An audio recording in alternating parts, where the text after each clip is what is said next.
Dale, Alex. Y ahora sí, ya ponernos en modo serio, te doy pase, amigo. Gracias por tomarte el tiempo de explicar. Nada, gracias a ustedes por escuchar.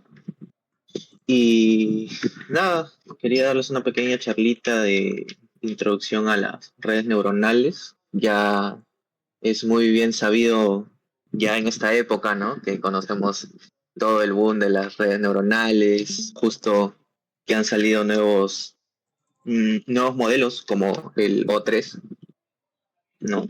Que sacó OpenAI, que supuestamente estamos cerca de una, una IA general, ¿no? O una IA que razona, supuestamente. Pero bueno, entonces, como para entender eh, de qué vino todo esto, ¿no? Desde un inicio.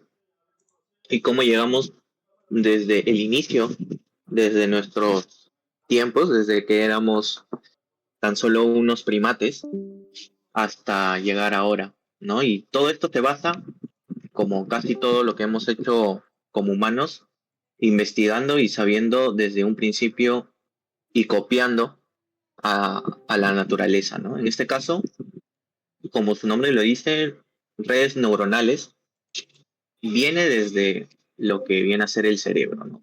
El cerebro y las neuronas como tal.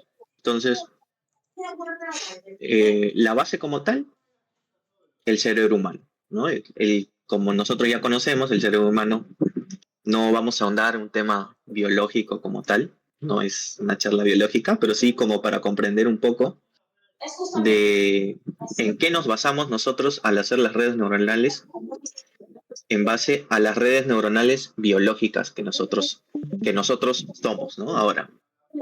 Entonces, esto viene desde hace millones de años, aproximadamente 50.000 años, donde por mutaciones genéticas, ¿no? Pasamos de ser Homo habilis a ser Homo sapiens, ¿no? Amigo, Y esto nos dan, sí, sí, discúlpeme. Voy a mutear a alguien que tiene el micro activo. No sé si es que... Ya lo muteé, no te Ya. preocupes. Otra cosa que quería aprovechar acá es, para mi sorpresa, TikTok me acaba de banear otra vez. Me acaba de dar 10 minutos de live. Entonces, a la gente que esté en TikTok, únanse al canal de Discord, o al Keep, o al WhatsApp, para que puedan escuchar la masterclass, ¿ya? TikTok ya me volvió a bajar el live, no sé por qué. Así que, nada, amigos, corte el live de una vez antes que me lo baje más. Nos vemos en TikTok. Ya, amigo. Ya. Continúa, amigo, discúlpame.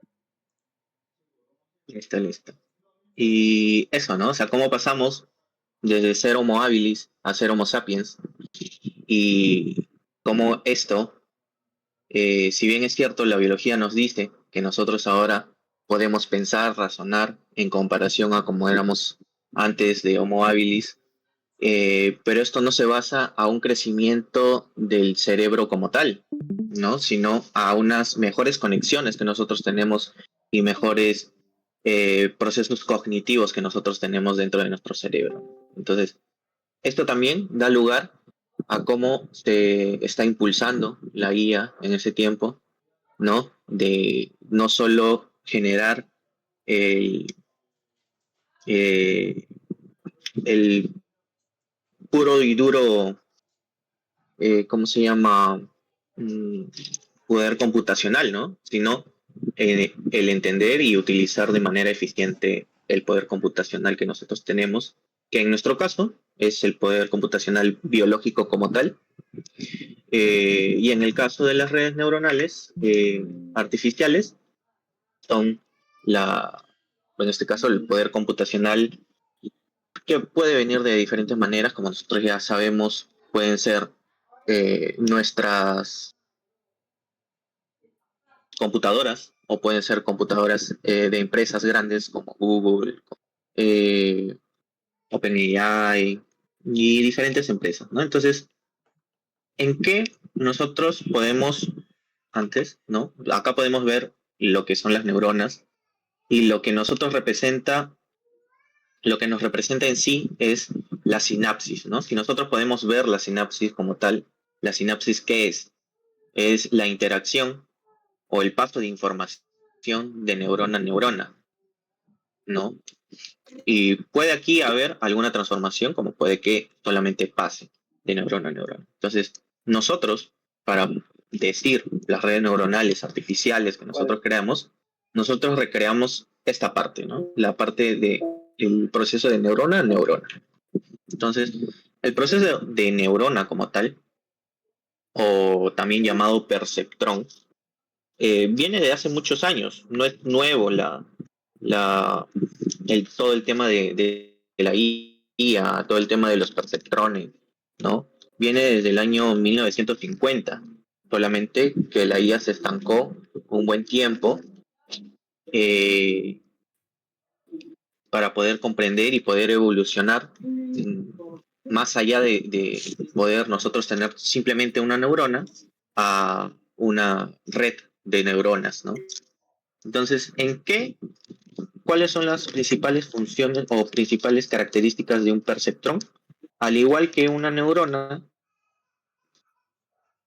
tiene entradas, en el caso de las neuronas biológicas, son impulsos nerviosos, ¿no? Que va a llegar ya bien sea de el nervio simpático o impulsos nerviosos que nosotros tengamos de transmisores neuronales. Y en el caso de neuronas artificiales, pueden ser los datos que nosotros le damos a un perceptrón, ¿no? Ya bien sea, pueden ser, normalmente se dan datos numéricos, ¿no? Entonces, estas entradas bien pueden ser una entrada, dos entradas, tres entradas, las que nosotros tengamos, y también vamos a tener un peso. Un peso que nosotros al momento de poder ver lo que es una neurona, vamos a tener, aparte de la entrada del dato que nosotros vamos a tener, los pesos que van a ser, ya bien sea multiplicaciones positivas o negativas, eh, que nos van a ayudar a nosotros generar una, todo el proceso del perceptrón, ¿no? Y la función de activación, que es un proceso final, ¿no? Que lo vamos a ver un poquito después, que es un poco más complejo, ¿no? Eh, Antes de entrar aquí, para poder... no, antes de poder ver, aquí nosotros podemos ver la neurona o perceptrón como tal, ¿no? La neurona artificial.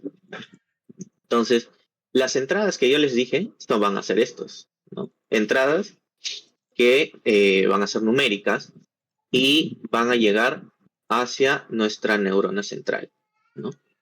Estos serían como los axones, ¿no? Es donde la neurona, si nos, si hacemos la lógica con una neurona eh, del cerebro humano, y aquí, aparte de las entradas, tenemos un sesgo, ¿no? El sesgo lo que hace es ayuda al momento de nosotros tener las entradas, de poder tomar decisiones mejores, ¿no? En cada entrada va a haber un peso, que lo vimos, ¿no? El peso, esto puede ser negativo o positivo, que va a ayudar a poder identificar mejor, ¿no? Entonces, de cada entrada que se tenga, cada entrada va a tener su propio peso, y este peso van a ser, eh, se van a sumar. Va a ser una suma ponderada. ¿A qué me refiero con una suma ponderada? Pongámosle un ejemplo más, más didáctico. Vamos a escribir 20. Más fácil. Ahí está. Entonces,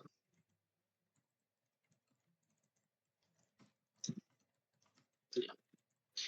Si nosotros tenemos, pongamos un ejemplo, ¿no? Tenemos una neurona, uy, soy muy malo dibujando.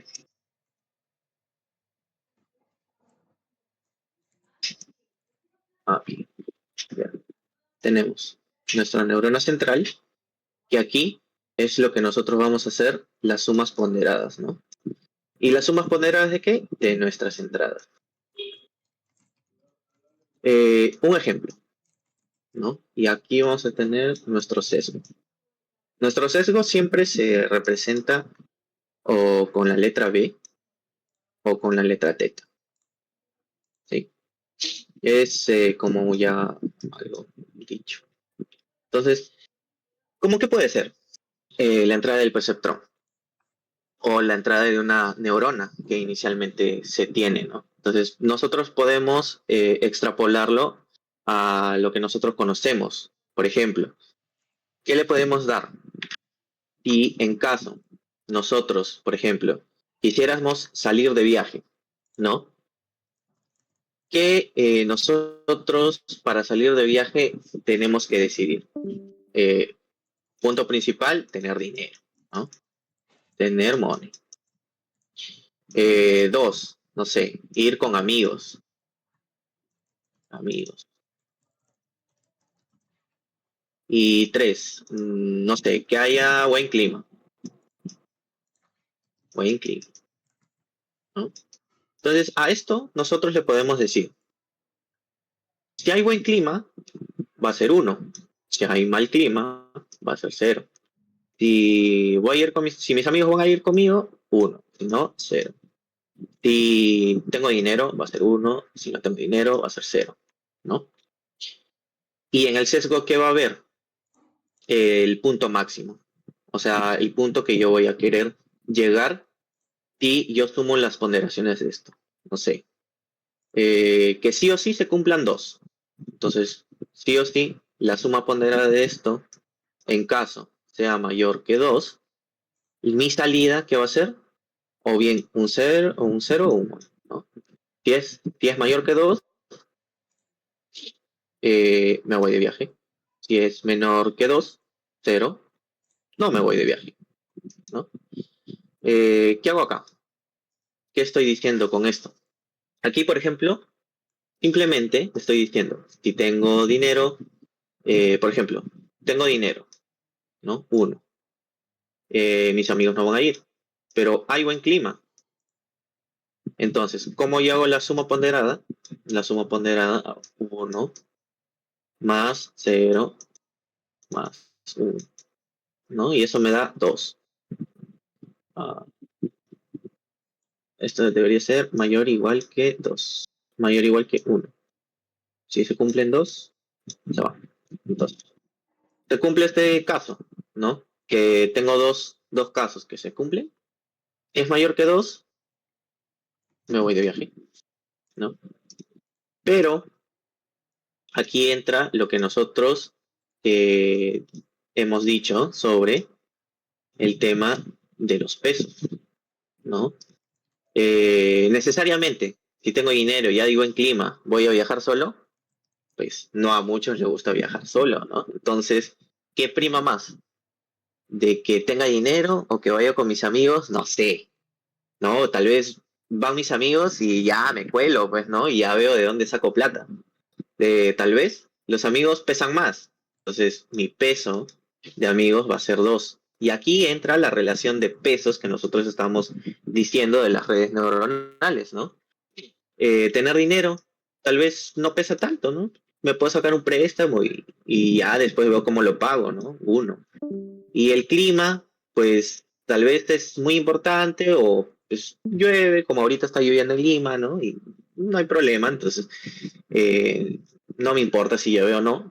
Uno, me pesa más mis amigos, ¿no? O sea, si van o no, ya depende de ellos. Entonces, mi sesgo tal vez lo deje igual, ¿no? Si es mayor que uno, voy de viaje o no. Entonces, ¿esto qué ocasiona?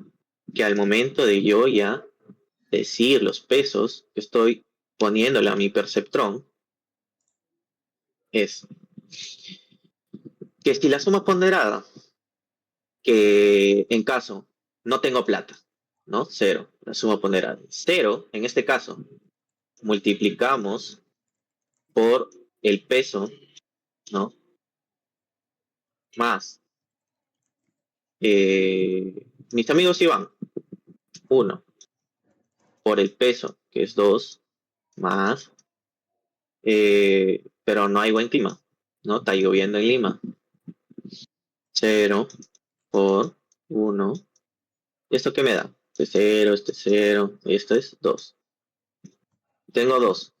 Y mi sesgo, ¿cómo era? Si era mayor a 1, voy. Entonces, van mis amigos, mayor que 2, el perceptrón, 1. No, entonces voy.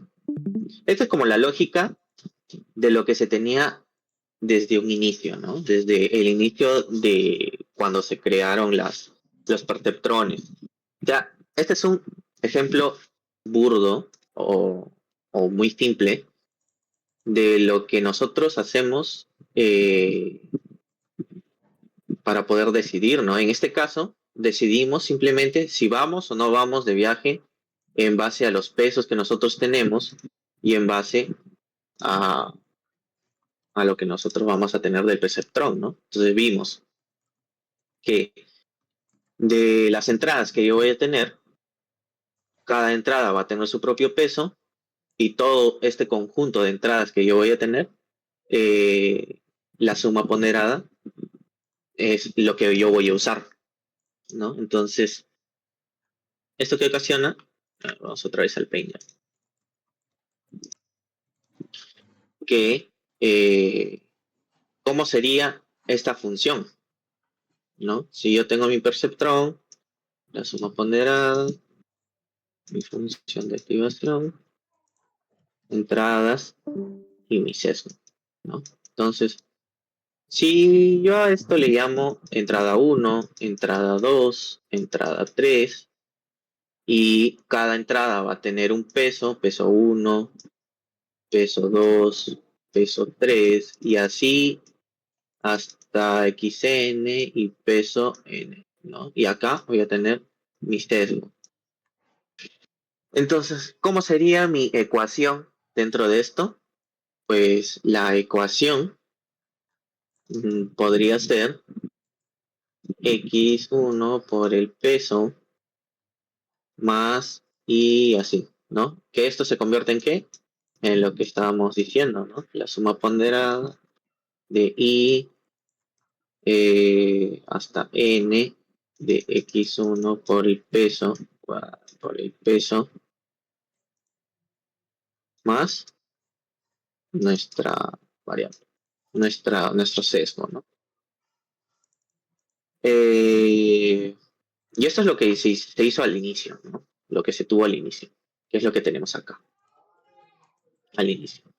Entonces, al inicio, nosotros no había una función de activación.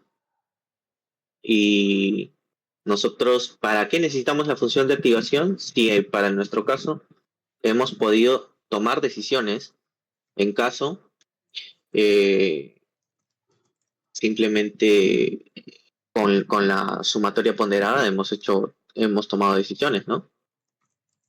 Pero esto no nos va a ayudar para casos más complejos, ¿no?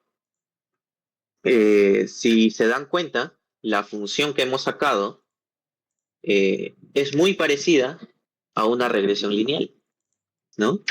Entonces, nosotros conocemos muchos modelos de Machine Learning que no solamente son regresiones lineales, sino también hay regresiones polinómicas, que eso nos ayuda a poder tomar decisiones más complejas, ¿no? No solamente esto. No solamente decisiones de que un sí o un no, sino decisiones más complejas donde nuestra data es más rica en variables, ¿no? Entonces, ahí entra nuestra función de activación. La función de activación, ¿en qué nos ayuda? ¿Y por qué es tan importante dentro de nuestro perceptrón o neurona? Nos ayudan a no tener o darle, ¿cómo se llama? Un sesgo más a todo esto, ¿no? La función de activación, hay muchas funciones de activaciones, la más conocida es la función de activación ReLU, que que hay muchas. También están la función de activación de sigmoide, que lo que hace, una vez que nosotros tengamos en nuestro perceptrón la salida de nuestra función, ¿no? La función de activación, lo que va a hacer a esta función que nosotros tengamos, ¿no? Es, por ejemplo, para el ReLU, a esta función va a tener dos variables. Si el valor que nosotros tengamos de acá es mayor o igual que 0, x va a ser el mismo. Pero si es menor que 0, el valor va a ser 0. Entonces, ¿esto qué ocasiona? Dentro de nuestro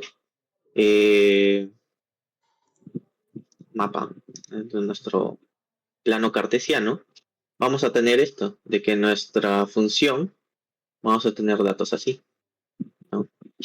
De que cuando nosotros tengamos valores negativos en el eje X, eje Y, los valores negativos van a ser todos los valores negativos 0. Y si tengo puros valores positivos, esto va a ser sí o sí el mismo valor. ¿Esto en qué nos ayuda? En que podemos sesgar valores negativos cuando nuestros valores no tienen que ser negativos, ¿no? Esto nos ayuda a poder decidir un sí o un no.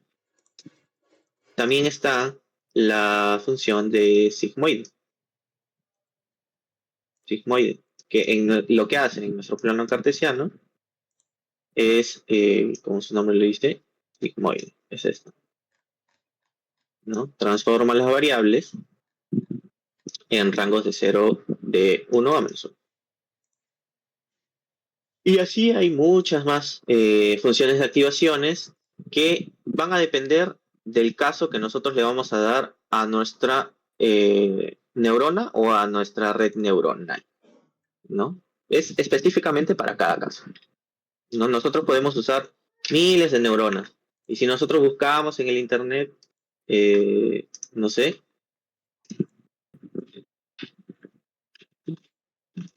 funciones de activación. Hay miles de funciones de activación y siempre salen nuevas funciones de activación cada vez más. Aquí está. Por ejemplo, esta función de activación es la que nosotros usamos, ¿no?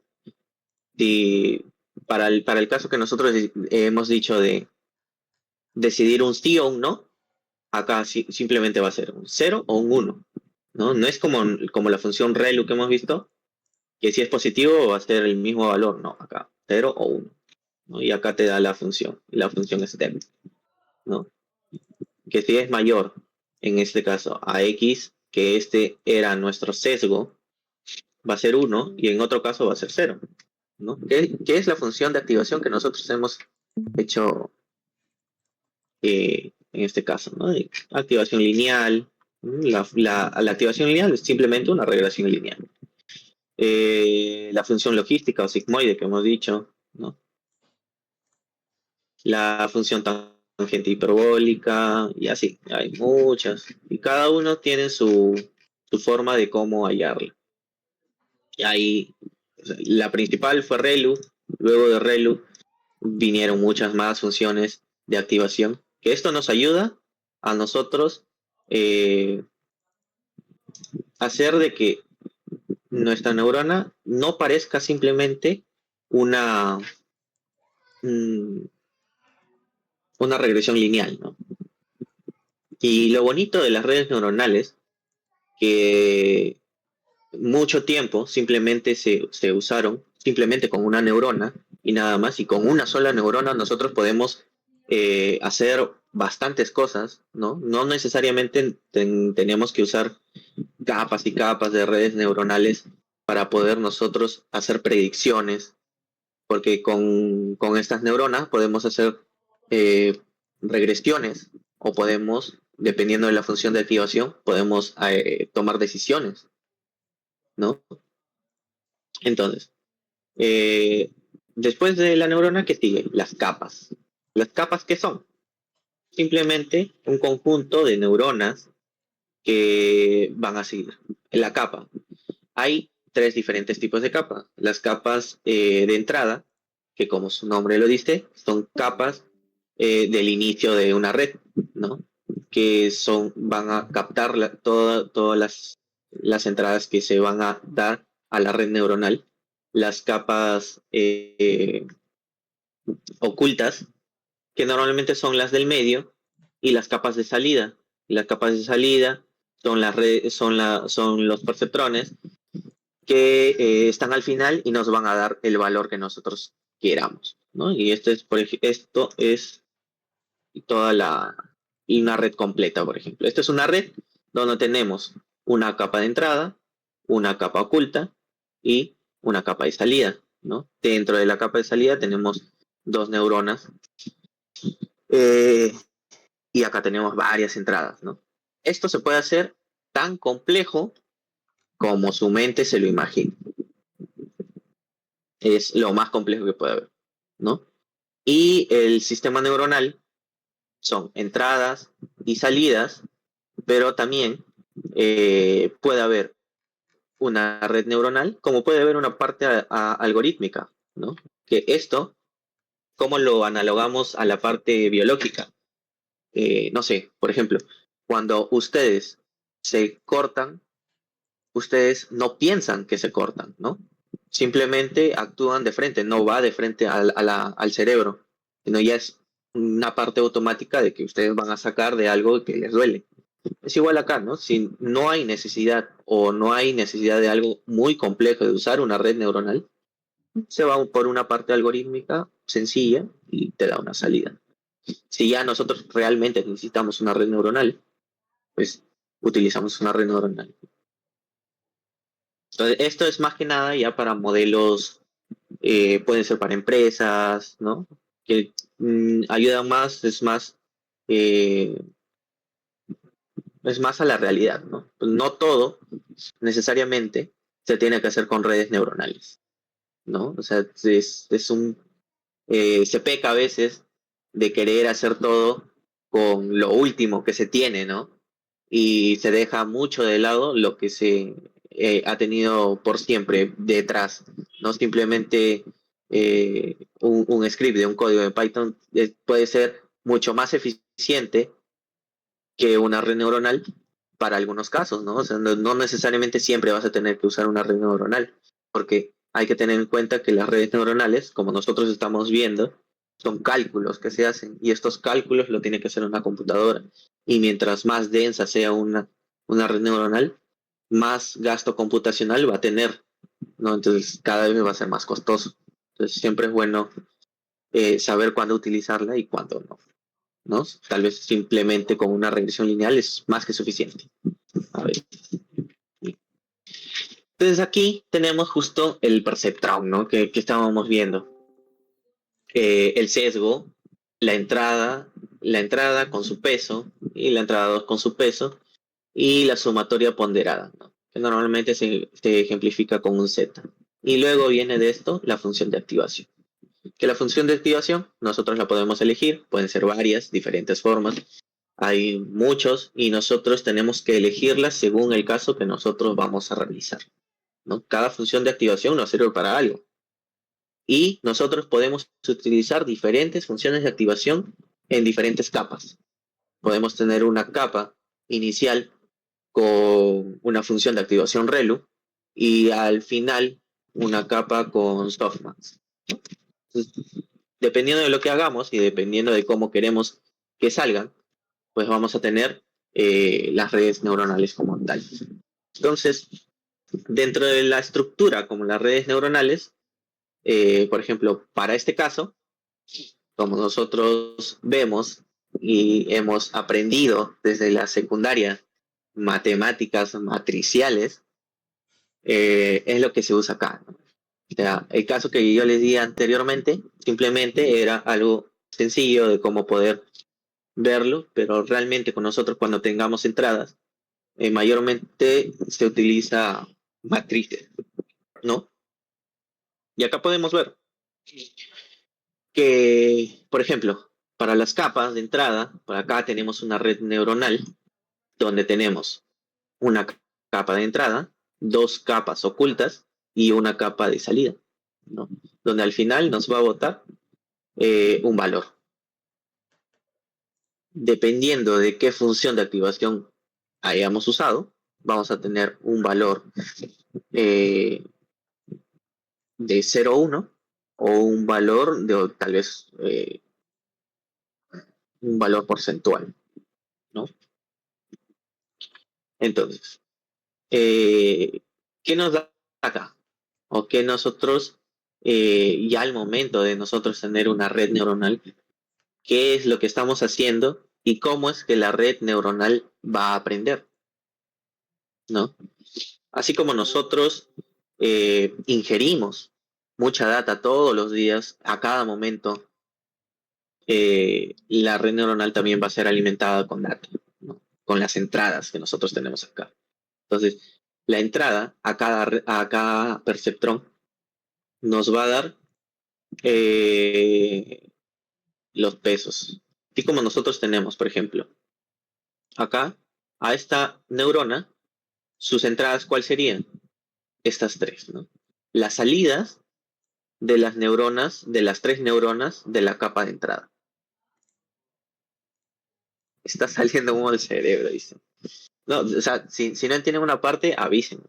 Se les explico más claro, más conciso, ¿no? Avisen, amigo. Por ejemplo, para esta neurona de la primera capa oculta, ¿qué vamos a tener? Vamos a tener tres entradas, ¿no? Entrada de la salida de la neurona 1, la salida de la entrada 2, la salida de la entrada 3. Y como hemos visto, cada entrada tiene su valor y su peso, ¿sí? Inicialmente los pesos se lo ponía cada persona. Pero si nosotros tenemos o queremos crear muchos redes neuronales, pues no nos vamos a poner, si tenemos una red neuronal de 20 capas ocultas con 100 neuronas en cada capa, a poner un peso de cada uno exclusivamente nosotros, ¿no? Entonces, ¿qué es lo que se hace al inicio de una red neuronal? Estos pesos son aleatorios, ¿no? Son aleatorios. Entonces me van a dar normalmente al inicio el valor que me va a botar, pues no va a ser exacto. Entonces, ¿qué se hace en ese caso? ¿No? Después volvemos acá. Es esto, ¿no? El forward propagation. Este es un concepto inicial, el cual nosotros vamos a tener de que vamos a hallar con los pesos que nosotros hayamos tenido iniciales, cuál es el valor de la salida y cuánto es el error que nosotros vamos a tener al final de la salida, ¿no? Para el caso anterior hemos tenido una red neuronal con varias capas, con dos capas ocultas, una capa de entrada, una capa de salida, y en la capa de salida vamos a tener al final un valor, ¿no? Y este valor, si nosotros lo alimentamos varias veces con diferentes datos, vamos a tener un ponderado, ¿no? Igual, una media. Y aparte de esta media, a partir de esto, nosotros podemos hallar el error medio y poder hallar cuánto error hay. Y a partir de este error va a venir otro concepto más. El concepto de backpropagation, ¿no? Entonces, el backpropagation en sí, que es lo siguiente al forward propagation, es cómo nosotros vamos a ir actualizando. ¿Pero qué vamos a actualizar? Los pesos, ¿no? Porque los pesos de cada red neuronal son lo que nos va a dar la exactitud de nuestro modelo o nuestra red neuronal, ¿no? Entonces, cuando nosotros, o sea, todas estas ecuaciones, ¿no? Que ven, y ahora tiempo que lo expliquemos, pues simplemente son derivadas, ¿no? Nosotros tenemos una ecuación acá al final, ¿sí? Una ecuación de el costo del error, ¿no? Entonces, si nosotros que ya queremos hallar el error, ¿qué podemos hacer? Es como en una empresa, para que entiendan, facilito el backpropagation. Facilito, facilito. Tenemos ya la salida acá. Entrada y ya está. Y este es un todos contra todos, como les gusta, chicos. Ya, igualito. ¿No? Entonces, ¿qué hace el backpropagation? Si nosotros nos ponemos en el caso de una empresa, y este es el gerente, ¿no? Y al gerente le dice, oye, las ventas han sido muy malas. ¿Por qué ha sucedido esto? ¿No? Entonces, ¿qué hace el backpropagation? Acá entra el backpropagation, ¿no? El gerente va a estar molesto y va a decir, oye, jefe de producción, ¿qué has hecho, no? ¿Qué mal has hecho? ¿Quién de toda tu cadena ha cometido algún error? Hoy, jefe de calidad, ¿qué pasó con la calidad? No, me ha rechazado tanto. Hoy, y así, para cada uno. Entonces, como su nombre lo dice, es back, hacia atrás, ¿no? Partimos del error inicial y nos vamos hacia atrás, ¿no? Entonces, y buscamos dentro de todos estos y dentro de sus pesos que han tenido, ¿cuál ha sido el mayor? No sé, fue el de acá. Entonces, partimos, vamos de acá y seguimos hacia atrás, de acá, ¿no? ¿Cuánto error ha habido del peso que me ha dado de acá hacia esta red neuronal de acá? Entonces, va, para atrás y para atrás. Y así, hasta encontrar al culpable, ¿no? Encontramos al culpable y a este peso que ha tenido lo modificamos, lo actualizamos, ¿no? Entonces, aquí había un backpropagation. Se mejoró, ¿no? Hicimos hacia atrás, buscamos el error. ¿Cómo buscamos el error? Pues, como se hace en las matemáticas, pues, ¿no? Si nosotros hemos visto que parecen a ¿cómo se llama?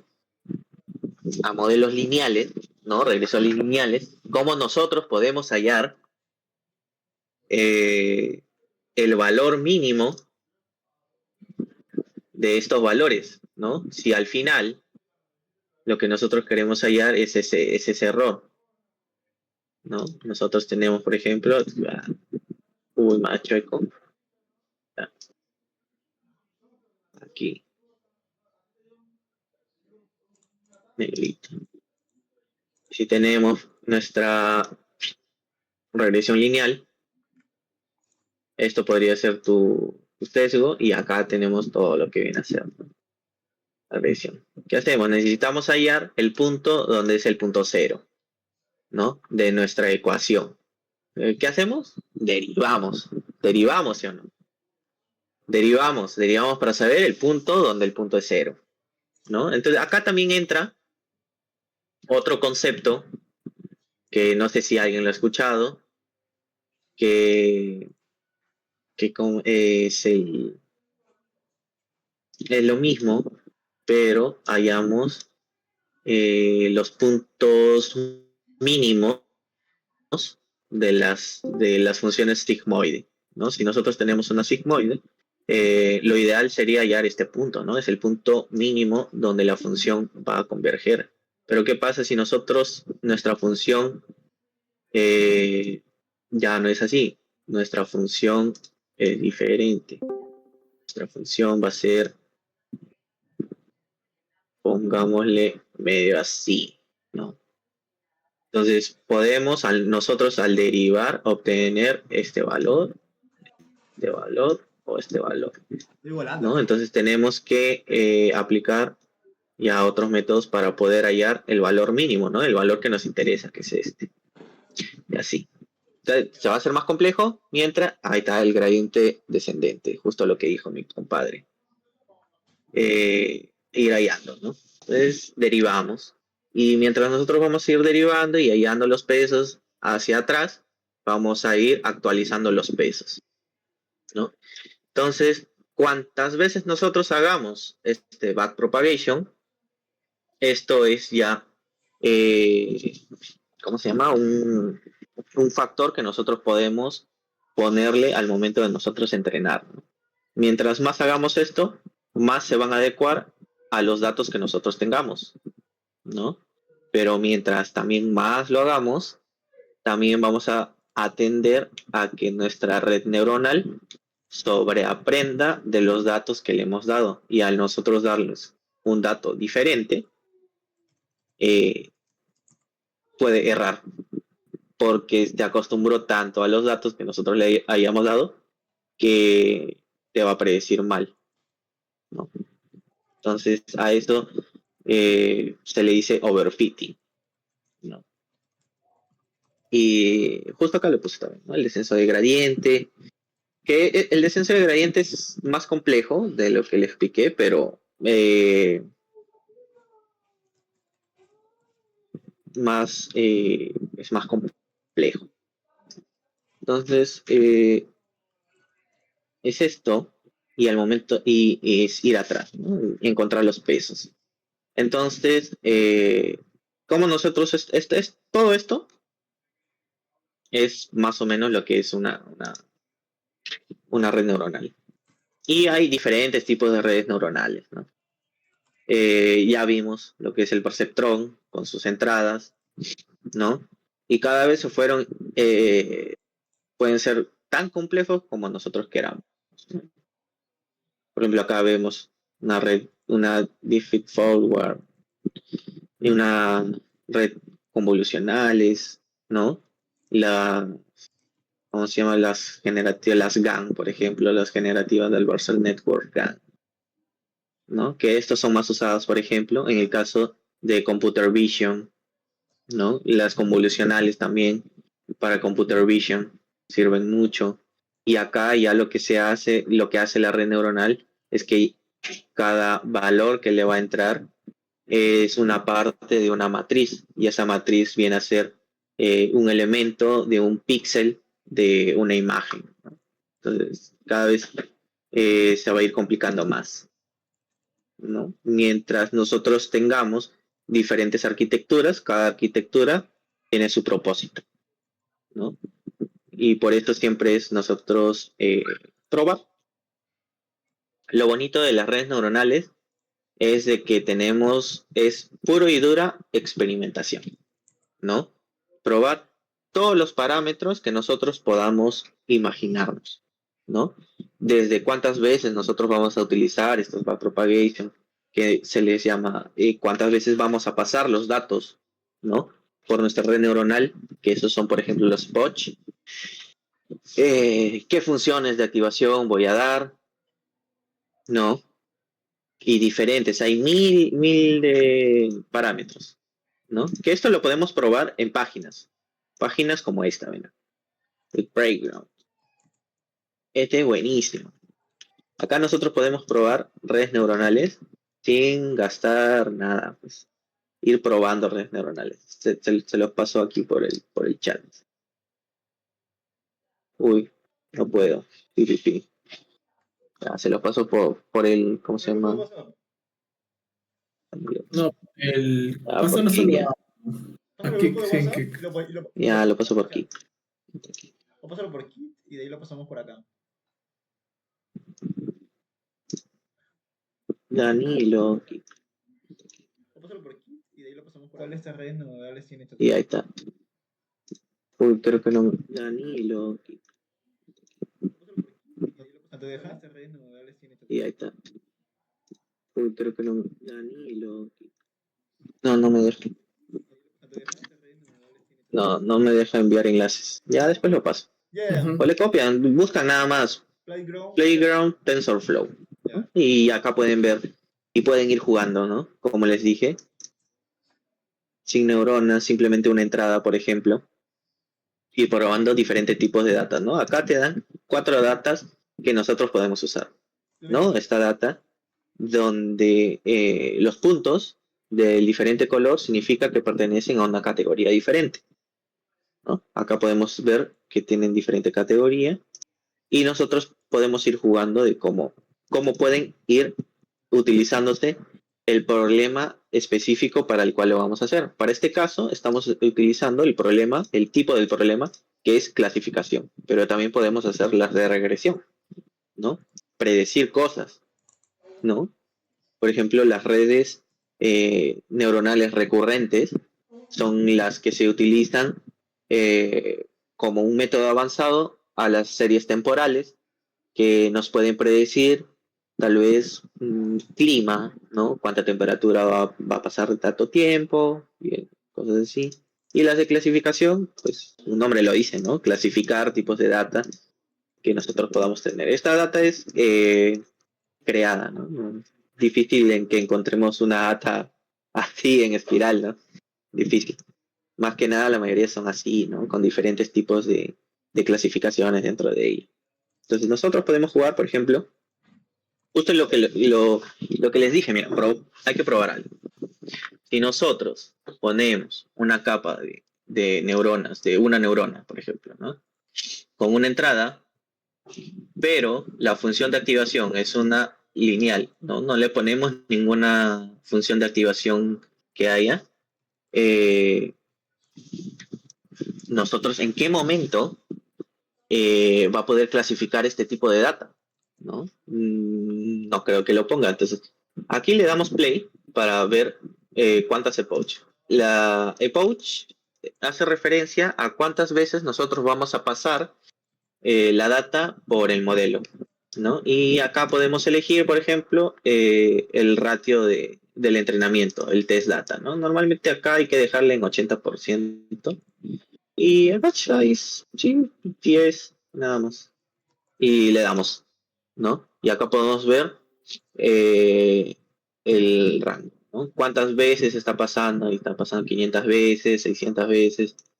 Pero miren, ¿no? O sea, si le damos una función de activación lineal, simplemente, pues no está clasificando bien, ¿no? Porque me está clasificando como una clase hasta acá y como otra clase hasta acá. Y todo esto lo está clasificando como si fuera azul también, donde no es. Pero si nosotros usamos simplemente, usando ReLU, clasificación, lo dejamos tal cual, todo lo demás, ahí. Pero acá agregamos una neurona, vamos a ver que en algún punto, ahí, doble entrada. Vamos a ver que en algún punto va a tratar de encontrar dos líneas, ¿no? ¿Cómo se llama? Eh, dos regresiones lineales y está capturando el centro, ¿no? Donde acá también está capturando algo más, ¿no? Pero en su mayoría trata de encontrar, ¿no? Entonces acá podemos ver cuánta precisión tiene el modelo, ¿no? Y podemos ir cambiando. Acá nos serviría más, por ejemplo, una sigmoid. Ir cambiando, ir encontrando, ir probando, ¿no? Miren cómo va cambiando la sigmoid acá, ¿no? Es diferente a cómo nosotros hemos encontrado al reloj. Ir jugando, ir probando cómo se está comportando, ¿no? Sí o sí, mientras más capas tengamos y mientras más neuronas tengamos, la clasificación va a ser mucho mejor. ¿Ve? ¿Por qué?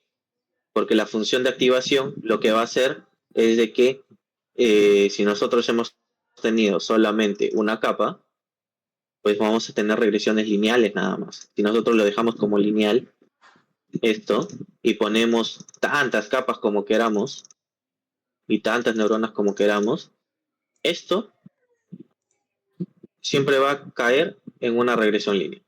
¿Ve? Nunca va a poder clasificar, porque le estamos dando una regresión lineal como tal, ¿no? Si le ponemos simplemente una ReLU con varias capas, de igual manera, ¿no? Es una regresión lineal como tal y va a llegar el punto y ya en la función rel como tal, donde después de cuántas epochas hemos hecho, ¿no? Desde el 200 creo, donde aquí recién está aprendiendo, ¿no? En tangente igual, ¿no? Ven como que en un punto, ¿no? Al nosotros tener ya una función de activación, vamos a poder realizar estas clasificaciones más precisas, ¿no? Pero tal vez 6 capas es demasiado, ¿no? Computacionalmente hablando. Tal vez simplemente estas 3 pueden hacer algo, y fíjense, ¿no? Sí pueden ser. Igual, tal vez con solo 2, y probando, ¿no? Con 2 hace mejor trabajo, yo creería, que con más, ¿no? Igualito acá, con simplemente una capa oculta. Ten en cuenta que mientras más capas ocultas tengan, mmm, es más fuerte computacionalmente hablando, pero también puede ser más preciso, ¿no? Entonces siempre es bueno ir probando todos los parámetros que se den, todos los parámetros, ya sea el ratio del test, ya sea cuántas capas vamos a tener, cuántas neuronas dentro de capa vamos a tener, las funciones de activación. Acá, por ejemplo, nos dan simplemente a probar 4 funciones de activación nada más. Podemos probar muchas más, hay muchas más funciones de activación. El learning rate igual, la regularización, esto ya son cosas más complejas. Aquí pueden ir probando y ir viendo. Y también podemos probar en nuestra computadora. Esto,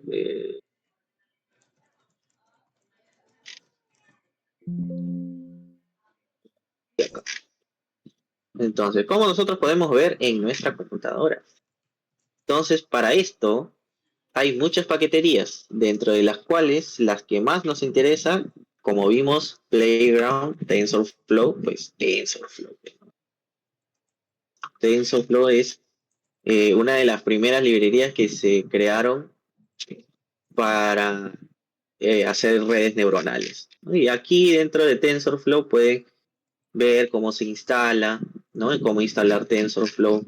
Si ustedes tienen una GPU, pueden ir probando todo esto y ya todo lo que hemos visto de, lo, de la parte matemática, todo esto ya lo hace la paquetería, ¿no? Tensor.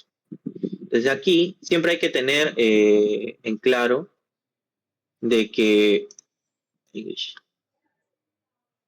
para instalar TensorFlow es un poquito complicado si es que tienen una GPU.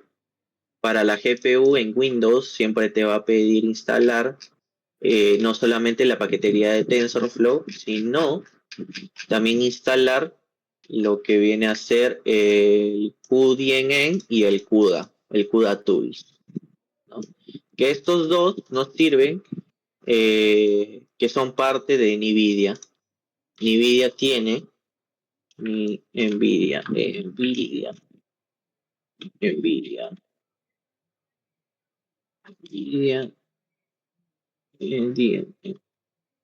no, ¿cómo se llama esto?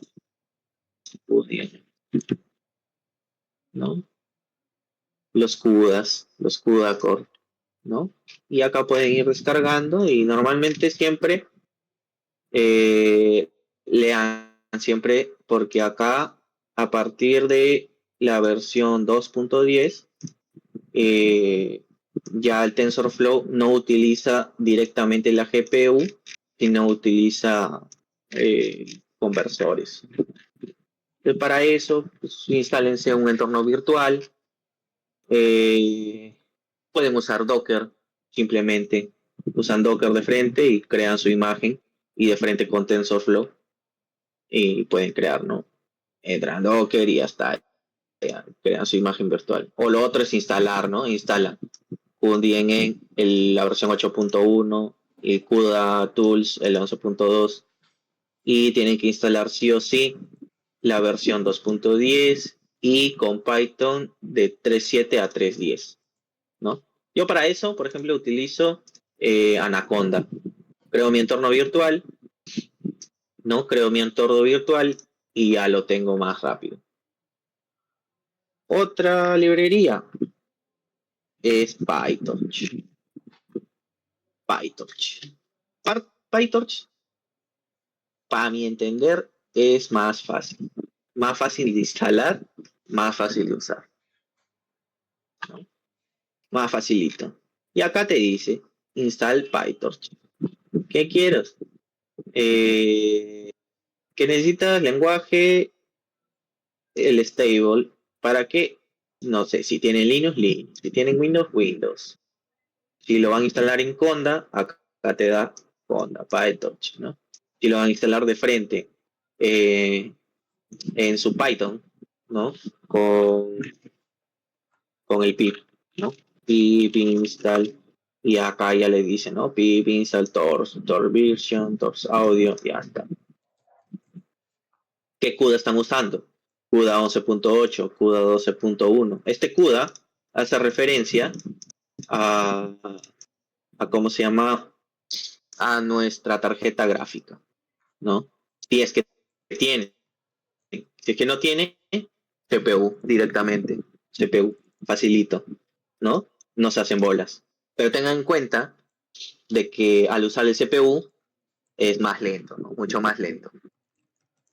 Dice, ¿qué recomiendas? ¿Docker o abrir el entorno virtual? Como se te haga más fácil, la verdad. En los dos ambientes puedes hacerlo. Lo que sí o sí, si tienes NVIDIA, sí o sí vas a tener que instalar el QDNN y el CUDA Tools, ¿no? Y en las versiones tal cual tengas, y siempre, si lo van a instalar, el entorno virtual, las variables de entorno, ¿no? Dentro de las variables de entorno tienen que poner, ¿dónde está? Dentro de path, siempre donde están instalando el CUDA Tools y el CUDA DNN, ¿no? Siempre ponerlo ahí para que le funcione.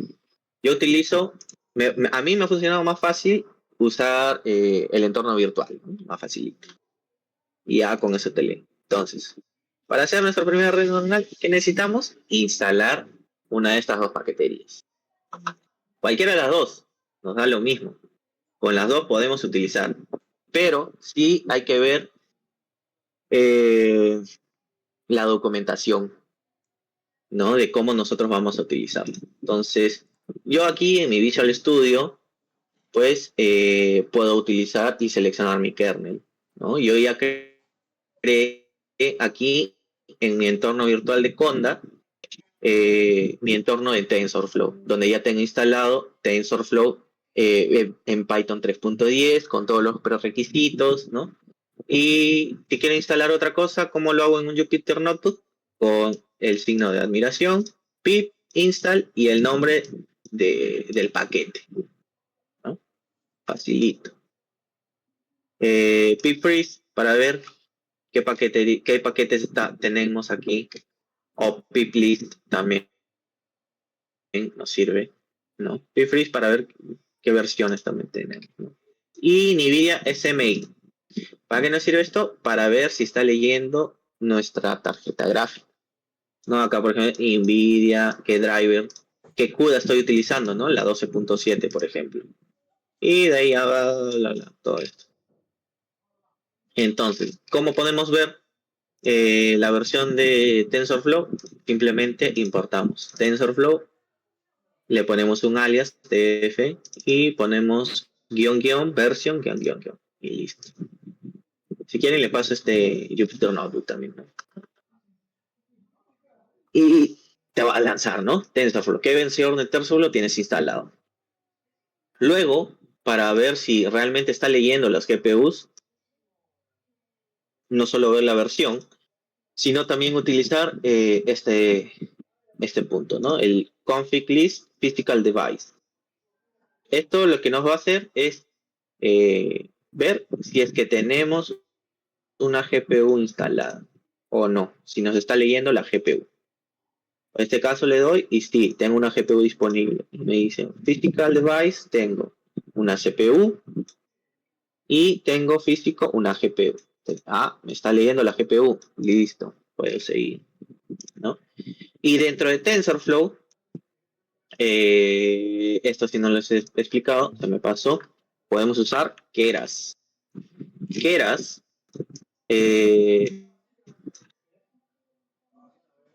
es una API, ¿no? Nosotros podemos utilizarla junto con TensorFlow para nosotros poder hacer proyectos de redes neuronales igual, ¿no? Y dentro de esto también hay, ¿cómo se llama? Aplicaciones ya prehechas, ¿no? Como ResNet 50, que podemos utilizarlos y poder hacer un fine Turing. Si quieren ya hacer cosas más complejitas, ya. Y acá te dan ejemplos, ¿no? Igualito. Hay que leer toda la documentación y todo lo demás. Pero es más fácil utilizar Keras, ¿no? Y dentro de Keras hay datasets ya para nosotros cargarlos, ¿no? Entonces cargamos un dataset, el dataset de Minix, que es un dataset con imágenes de números, ¿no? Para nosotros poder hacer. Cargamos los datos, que estos ya vienen dentro de Keras. Nosotros al momento de instalar TensorFlow y Keras,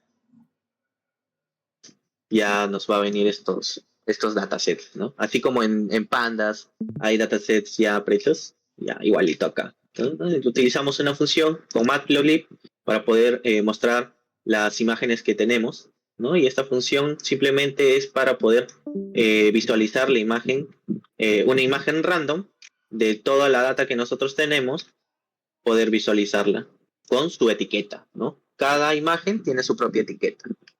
Igualito acá, ¿no? Ejemplo del dígito, la etiqueta 7. ¿Etiqueta 7 qué? El número 7, ¿no? Que acá tenemos una imagen del número 7. Etiqueta 9, igual, una imagen de un número 9. Etiqueta 1, un número 1. Bueno, este parece otra cosa que no es 1. Y así. Si le damos de nuevo, nos va a dar otros números, ¿no? 0, 4. Escucha, este es 9. Estoy peor que una red 1. Igualito.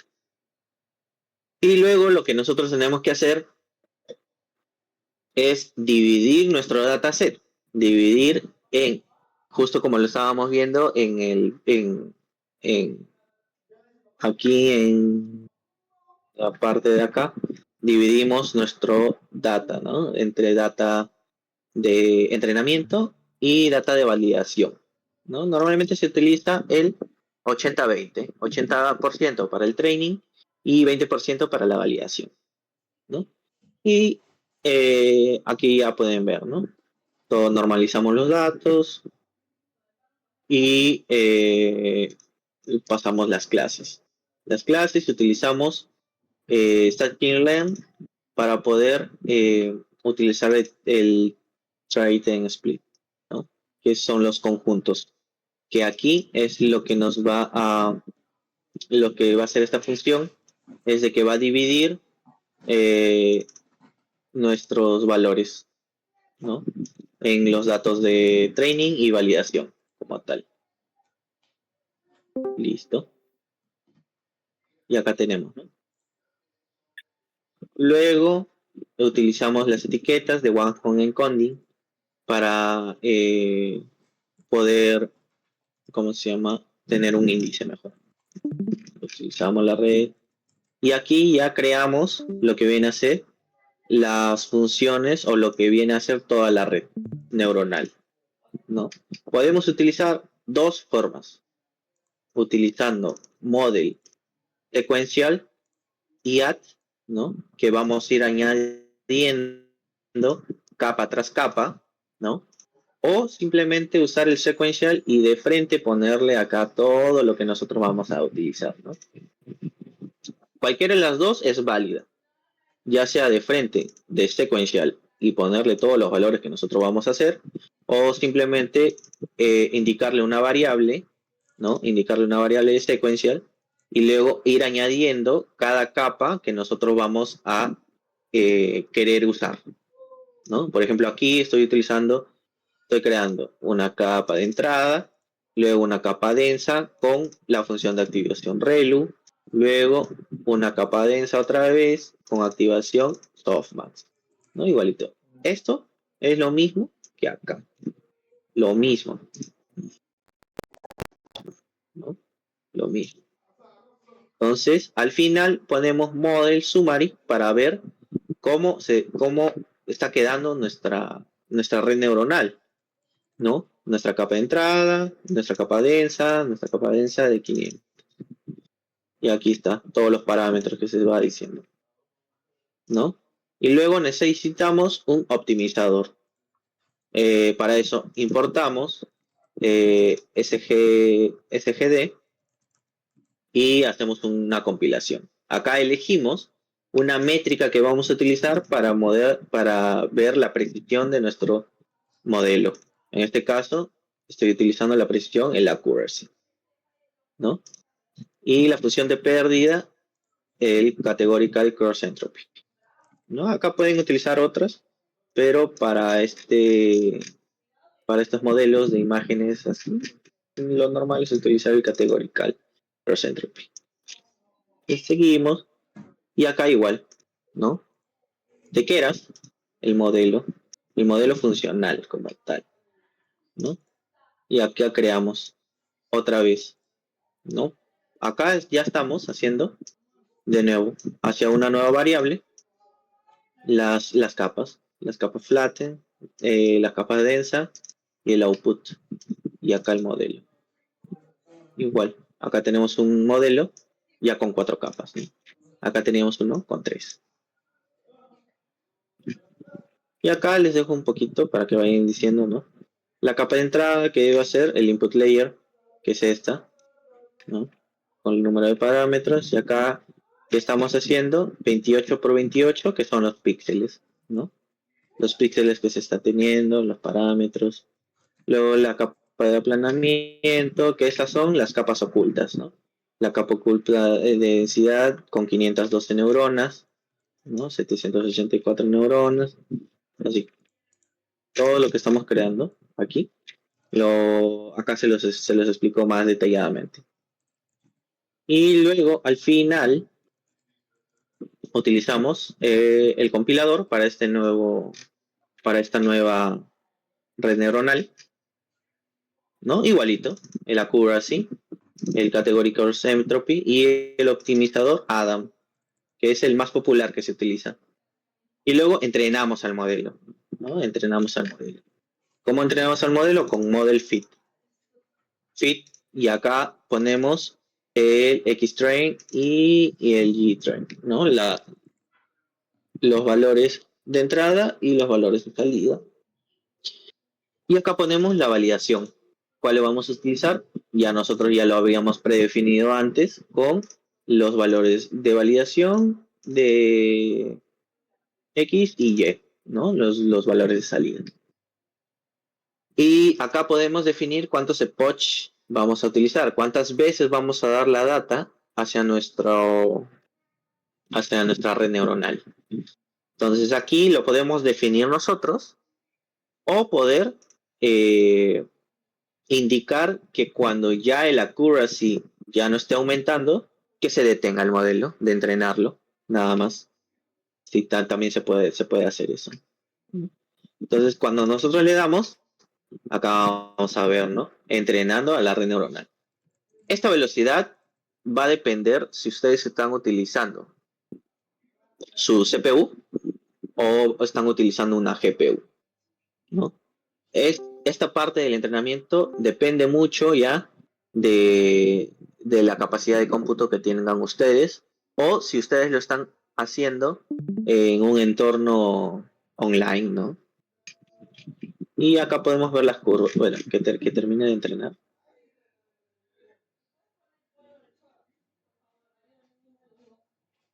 Termina de entrenar y acá nosotros podemos ver la curva de el train loss, el accuracy y la variable de pérdida, ¿no? Lo que nosotros queremos acá es de que no haya tanta pérdida y nuestra accuracy tenga a comportarse con como nosotros hayamos visto, ¿no? Acá, por ejemplo, aquí ya en la época antes de las 10, ya aquí ya no hay una ganancia, ¿no? No tenemos una ganancia de entrenamiento de nuestro modelo, que acá también lo podemos ver, ¿no? Podemos ir viendo cómo desde la época 1 tenemos una pérdida de 0.27 y vamos a ir incrementando, ¿no? Y nuestra accuracy aquí es de 0.92, que esto nos indica que el 92% de veces nos da correcto, ¿no? Y te va aumentando, ¿no? Van viendo que ya por la capa 5, mira, ya tenemos 0.98, 0.99. Ya cuando tiene 0.99, aquí nada más ya es momento de parar, ¿no? Y pudimos haber parado en la época 5 o de frente en la época 8, 7, por el accuracy que hemos tenido. Y acá también, vengo un poquito de qué va cada curva, ¿no? Igualmente, otro dato para predicción. Y este es lo mismo. Y esto también lo podemos utilizar. Alguien dijo ahí de ChatGPT, igualito, lo mismo. Esto para texto. Pero ¿qué pasó con texto? Igual hallamos probabilidades en texto, ¿no? Probabilidades de qué pasa de una palabra a la siguiente, ¿no? ¿Qué tan probable es de que una palabra siga a la otra? Y en el caso de estas redes neuronales, mientras más capas tengan, mejor va a poder ser ese modelo, ¿no? Igual hay que ir probando todos los parámetros que se va haciendo, ir viendo que también se puede, y hay, ¿cómo se llama? Datasets dentro de TensorFlow para poder nosotros hacer igual una red neuronal, pero enfocada a texto también. Entonces, pero ahí, como les digo, se ve más la probabilidad de qué tanto es una palabra consecuente a la otra, ¿no? Porque si saben, ChatGPT no piensa, ¿no? Nos da la probabilidad de una palabra que siga a la otra, ¿no? Qué tan probable es, ¿no? Y eso, y ya pues, no sé si tengan dudas, cuestiones, volaron, Creo que la gente voló, ¿ah? No todos, volaron, puta. no, no creo. Amigo, me habías comentado de que esta masterclass se iba a dividir en dos partes. Entonces, esta es la primera Ah, parte. sí, sí, es como que algo inicial, ¿no? La otra cosa es ir probando ya las redes de Deep Learning como tal, ¿no? Que ahí son más imágenes, las redes convolucionales, entrenamiento de justo lo que dije, ¿no? El fine tuning de modelos ya preentrenados, que nosotros le ponemos algunos datos más. Entonces, ese ya es un poco más complejo, ¿no? No sé qué tanto la quieran tener. Sí, por mí normal. A la gente que esté en Discord, activen su micro, pues si tienen alguna duda. Igual ahí te paso el Jupyter Notebook Danilo por WhatsApp y ya se los paso. A ver.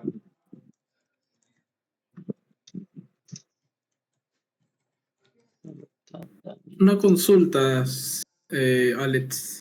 Dime. Este, o sea, ¿qué función en ¿Qué lo que, función? bueno, o sea, no sé cómo decirlo, o sea, qué función o qué chamba, puedo decir así, entre comillas, es el que ve en su día a día estos, estos temas de redes neuronales? Eh, Difiere mucho. La mayoría son los data science, pero los que mayor ven redes complejas son los data science enfocados en computer vision, ¿no? Los de computer vision son los que utilizan redes convolucionales, ¿no? Redes mucho más complejas que ya utilizan, justo como vimos al final, matrices, ¿no? Pero obviamente no ven la matemática detrás, ¿no? O sea, para eso están ya las librerías, como vimos al final. Pero sí es bueno saberlo para nosotros poder elegir bien qué usar, ¿no? Ajá. Ah, vale, sí. Tenía esa consulta porque, y creo que muchos de acá también posiblemente tengan esa misma duda de si uno se apunta a Data Analyst o Data Engineer o Data Scientist, saber más o menos qué cosas tendría que practicar, qué cosas sería su día a día, ¿no? Ujú, claro, lo importante es saber matemática, ¿no? Matemática fundamental y estadística para si les gusta el tema de data science. Es lo primordial ahí. No necesariamente porque vayas a crear una red neuronal, que para eso son otras personas, ya son, ya eso, ellos vuelan. Si ahorita volaron acá solo por entender, ya los otros son otra cosa, ellos vuelan estratosféricamente, bueno. Ellos son los que crean.